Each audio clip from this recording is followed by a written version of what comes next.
Hello, my name is Naseem, and in this video we will try to understand Gaussian distribution of a data set in a layman term. In last video we already talked about what is the limitations of binomial distribution and why Gaussian distribution is more practical onto the data set which we are having to implement some machine learning algorithms. So in this video we will try to understand Gaussian distribution in a layman term. So every time we are implementing some machine learning algorithms, we have some data set, some training or the historical data set of the process, and we have an assumption the process which is creating this data set is a Gaussian distributed process. And because process itself is a Gaussian distributed, we assume that the data set means the data it is creating is also Gaussian distributed. In this video we will try to understand Gaussian distribution in a layman term, what actually Gaussian distribution tells about the data set which we are having. To understand Gaussian distribution, first let me just tell you a specific graph which is histogram, means histogram of the data set. Histogram diagram of the data set is actually a bar graph between x-axis and the y-axis. So we have a bar graph, right? And in this bar graph we have number of bars. On x-axis we have data points, and on y-axis we have frequency of the data points. I mean, we have a x data set, and in x data set we have some x1, some x2, some x3, and like that some xn, right? And there is a possibility that the specific range, means some x1 to x2 are occurring in this data set a specific number of time. We call it n, right? So for example, if we talk about this specific data set, the frequency of this data set is something here, right? In the same manner, and we call it x1, we call it x2, the next data set, and the frequency of x2 is somewhere here. In the same time, x3 we have data set, and it is occurring this much number of time into the x data set. This specific graph between x means data points of the data set, and the frequency of the data points onto the y-axis is known as histogram of the data set. And we can create histogram in Excel really quickly. Just by performing 2 or 3 clicks onto the Excel sheet, we can draw this. Let's try to draw some histogram of some data set. So we have a data, we have temperature, means the weather data of the city. So to draw a histogram of a data set, we must have some data, and as you can see on my screen, this is a data set of some city of past 2 or 3 months. We may have a number of different columns into the data set, and this we call as a training data set. I mean, historical data set of a specific use case which we are going to implement in future. So we have a number of parameters of the data set. We have, so as you can see here, we have formatted date, we have summary of the data set, we have precipitation, we have temperature and humidity, wind speed, we have wind ring and cloud cover and all the things. So there are a number of parameters of the data set which we have. We wanted to draw histogram of a specific parameter of the data set. So let's try to draw histogram of the temperature, means column D of this data set. So how to draw histogram of this data set? We just need to select the data column which we wanted to draw, and we need to go to the insert menu of the Excel sheet, go to charts, and we can go to the histogram charts. As you can see on the screen, this is pretty simple into the Windows application, Windows Excel as well. We need to select first one, right? And on the go, the histogram of this specific data point, means temperature parameter of the data set, is created for you. So as we can see here, the histogram of temperature column of this data set is ready on number of clicks in Excel. So what this histogram is telling us is that the number of occurrence of the items which have values starts from minus 12.33 to minus 11.60, somewhere around you can say 50 or 60. In the same way, different data points have different number of occurrence into the whole data set, right? And this is what we call histogram, and ultimately this is what we have the binomial distribution of the data set. This is what a binomial distribution, because every time for the different discrete data points we have occurrence of the data point, right? We have different occurrence of the data point, and as we already told about, when we have distribution for the discrete values for the discrete data points of the data set, we call it binomial distribution. And at the same time, if we have continuous distribution, then we call it Gaussian distribution. So if I draw a very basic line, then we will call it Gaussian distribution.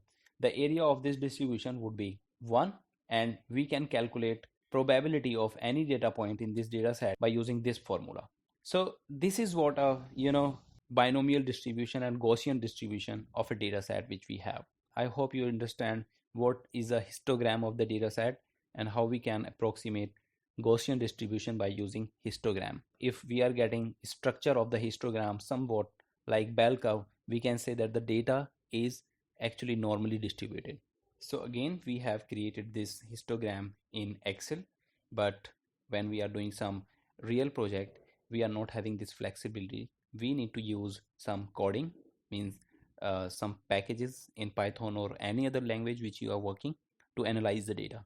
So in next couple of minutes, we will try to draw the histogram of this dataset in Spider by using Python. I have provided link of this dataset into the description of this video. You can go and you can download this data and you can perform all the tasks which I'm performing, right? So let's start.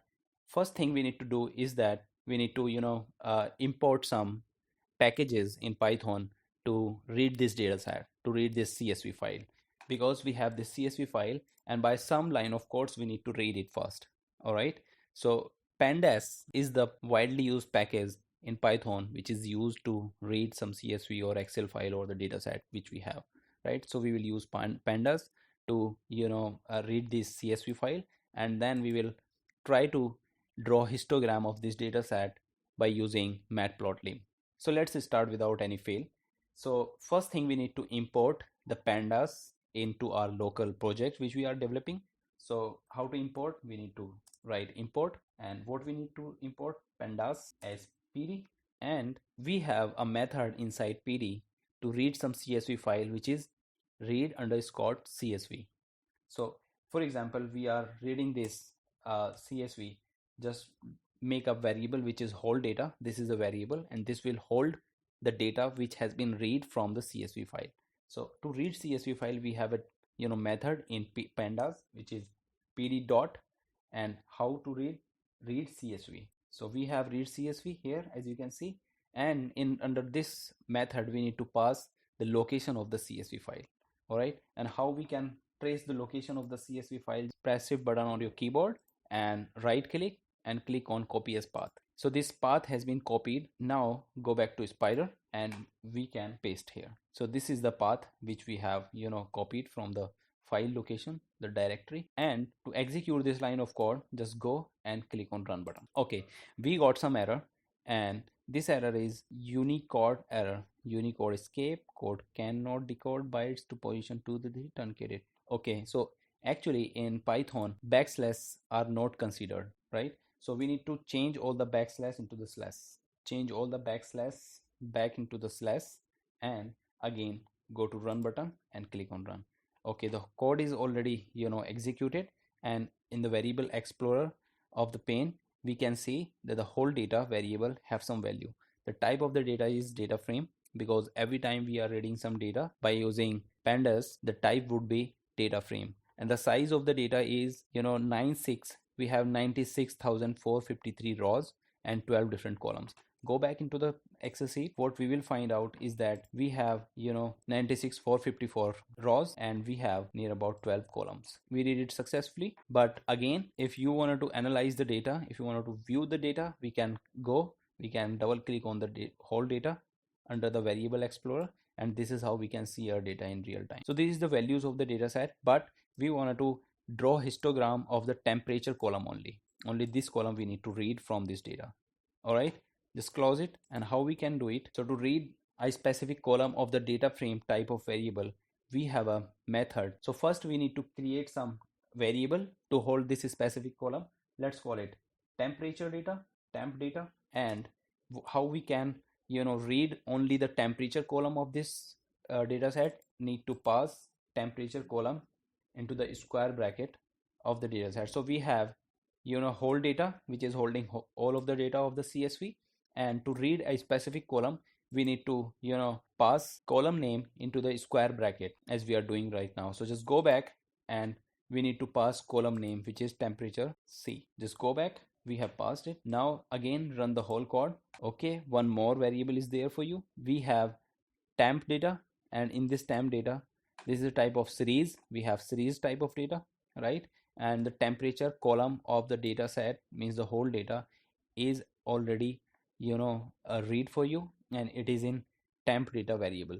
Now we are talking to draw some histograms, and we need to use matplotlib to draw histogram of the data set. So to use matplotlib, first we need to import matplotlib into our local project which we are developing. So just go back, we can import like from matplotlib import pyplot, because this is the thing which we wanted to use, and we can import this specific namespace from the matplotlib as plt. So this is how we can read pyplot class from the matplotlib namespace, and we have already created instance of the class which is plt, and we will use plt to do all type of functionality, to use all type of functionality of pyplot in our project. How we can draw histogram of a data set which we have? Very simple, plt dot hist, and we need to pass data into this. We are interested in drawing histogram for the temperature column of the data set.